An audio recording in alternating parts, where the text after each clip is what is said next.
দীর্ঘদিন ধরেই বেহাল দশা গোবরডাঙ্গা রাস্তাঘাটের। খানাখন্দে ভরা রাস্তার জেরে প্রতিদিন চরম দুর্ভোগের শিকার হতে হচ্ছে নিত্যযাত্রীদের। সামান্য বৃষ্টিতেই জল জমে পরিস্থিতি আরো নাজেহাল হয়ে উঠছে, যার ফলে প্রায়শই ঘটছে ছোট বড় দুর্ঘটনা।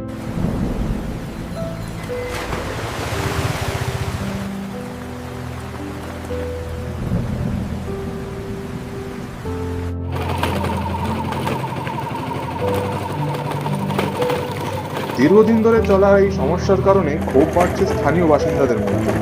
যাতায়াতের এই নিত্যদিনের নরক যন্ত্রণা থেকে কবে মিলবে মুক্তি, এখন সেই প্রশ্নই তুলেছেন ভুক্তভোগীরা।